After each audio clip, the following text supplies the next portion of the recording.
Hello बच्चों आज के इस क्लास में मैं आपको बताऊंगा डिस्प्लेसमेंट करंट क्या होता है। तो देखो बच्चों, होता क्या है कि मैक्सवेल नाम के एक साइंटिस्ट थे जिन्होंने एक पैरेलल प्लेट कैपेसिटर को चार्ज करने के लिए सेल या फिर बैटरी से कनेक्ट कर दिया।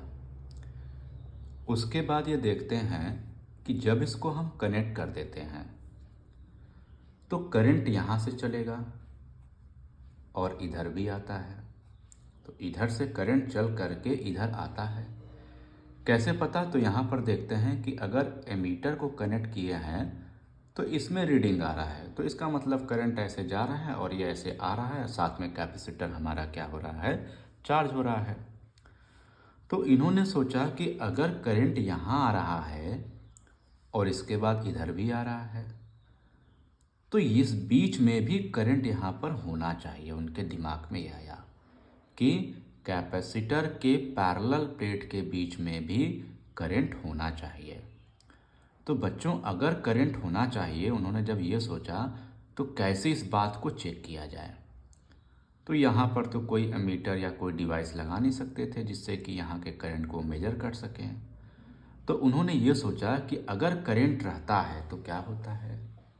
तो इसके लिए उन्होंने एक मैग्नेटिक नीडल ले लिया और जब मैग्नेटिक नीडल को इस वायर के आसपास लाते हैं, मैग्नेटिक नीडल को जब इस वायर के इधर की ओर लाते हैं तो देखते हैं कि मैग्नेटिक नीडल में क्या होता है, डिफ्लेक्शन होता है, जिसके कारण वो इस डायरेक्शन में मैग्नेटिक नीडल मूव करता है। भाई उसके नीडल को जहाँ जहाँ पर रखेंगे तो इस तरह से इसके चारों तरफ वो मैग्नेटिक फील्ड को शो करता है। तो यहाँ पर ये मैग्नेटिक फील्ड को ऐसे शो कर रहा है। तो फिर उन्होंने सोचा कि अगर करंट होता है तो उसके चारों तरफ मैग्नेटिक फील्ड होता है। तो फिर उन्होंने ये भी सोचा कि अगर यहाँ पर भी करंट होगा तो मैग्नेटिक नीडल को रखने पर उसका डायरेक्शन बदलना चाहिए। तो इन्होंने पाया कि जब इस जगह पर भी मैग्नेटिक नीडल को रखा जाता है तो मैग्नेटिक नीडल के डायरेक्शन में क्या आता है, डिफ्लेक्शन आता है, जो इस बात को प्रूफ करता है कि हाँ, यहाँ पर भी क्या है, करंट है। क्योंकि मैग्नेटिक फील्ड का पाया जाना इस बात को प्रूफ करता है कि उस जगह पर करंट है। बच्चों, आप जान लीजिए कि मैग्नेटिक फील्ड कब आता है। तो मैग्नेटिक फील्ड तभी आता है जब हमारे पास क्या होता है, करंट होता है। बिना करंट के मैग्नेटिक फील्ड कभी प्रोड्यूस हो ही नहीं सकता। तो यहाँ पर जब मैक्सवेल ने ये देखा कि मैग्नेटिक नीडल में डिफ्लेक्शन शो कर रहा है तो इसका मतलब यहाँ पर भी क्या है, करंट है। और इसी करंट का नाम उन्होंने क्या कह दिया, डिस्प्लेसमेंट करंट कह दिया कि this current is known as the displacement current. लेकिन डिस्प्लेसमेंट करंट कब तक रहता है? तो जब तक ये कैपेसिटर चार्ज होता रहता है, जब तक ये चार्ज होता रहता है। और साथ में जैसे जैसे ये चार्ज होता रहता है वैसे वैसे नीडल में डिफ्लेक्शन क्या होता है, ज़्यादा होता है। इसका मतलब कि जहाँ जैसे जैसे ये चार्ज होगा वैसे वैसे यहाँ पर इलेक्ट्रिक फील्ड की वैल्यू क्या करती है, बढ़ती जाती है। तो डिस्प्लेसमेंट करंट किस पे डिपेंड करता है? डिस्प्लेसमेंट करंट डिपेंड करता है चेंज होने वाले इलेक्ट्रिक फील्ड पे। और कब तक रहता है? तो तभी तक रहता है जब तक कि इसके अंदर चार्जिंग का प्रोसेस होता रहता है, या फिर ये कहें कि तब तक रहता है जब तक इसके अंदर इलेक्ट्रिक फील्ड चेंज करता रहता है। तो फिर डिस्प्लेसमेंट करंट का डिफिनीशन इन्होंने क्या दिया? इन्होंने बताया कि डिस्प्लेसमेंट करंट क्या होता है, तो इट इज करंट,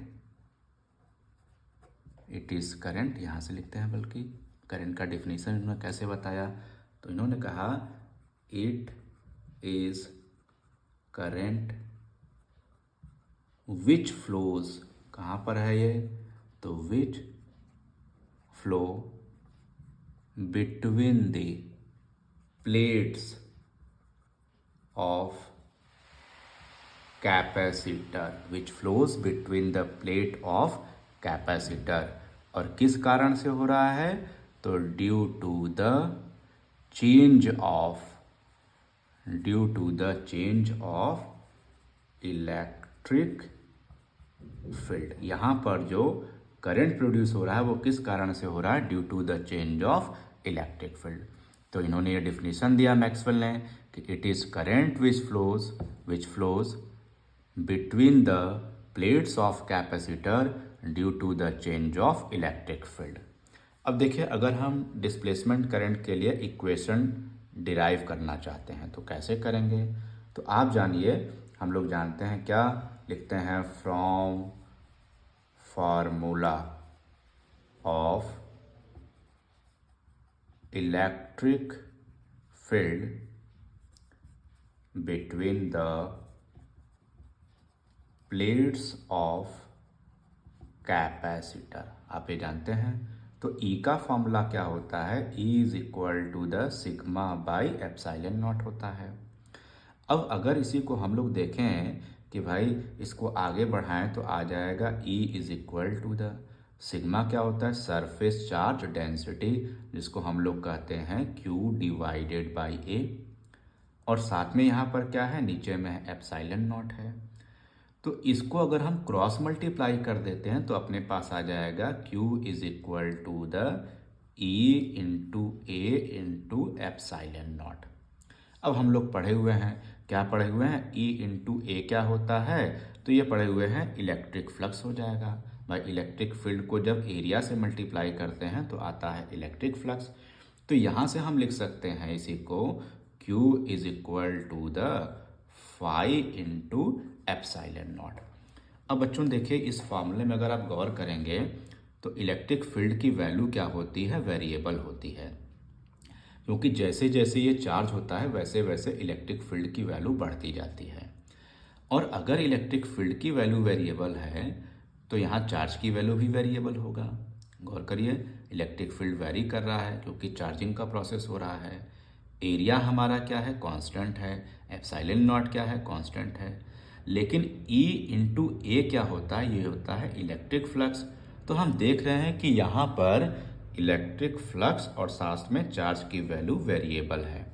तो अगर हम इसको दोनों साइड में डिफ्रेंशिएट कर लें with respect to the time तो इसको लिख सकते हैं differentiating this equation on both side. दोनों साइड डिफ्रेंशिएट कर लेंगे तो आ जाएगा d Q divided by d t is equal to the, अब एप्सिलॉन नॉट कांस्टेंट है तो इसको छोड़ देंगे और यहाँ पर आ जाएगा d phi divided by d t. तो आप जानते हैं कि d Q divided by d t क्या होता है? आई होता है। तो आई होता है तो कौन सा आई है? तो इसको कह रहे हैं डिस्प्लेसमेंट करंट। तो यहाँ से आ जाएगा आई डी का फॉर्मूला हो जाएगा epsilon not d phi divided by d t. तो ये इक्वेशन होता है डिस्प्लेसमेंट करंट का। Displacement current is equal to the epsilon not d phi by d t. और यहाँ d phi by d t क्या है? तो इसको कहते हैं rate of change of electric flux. तो ये था about the displacement current. I hope आप लोगों को समझ में आया होगा। Thank you.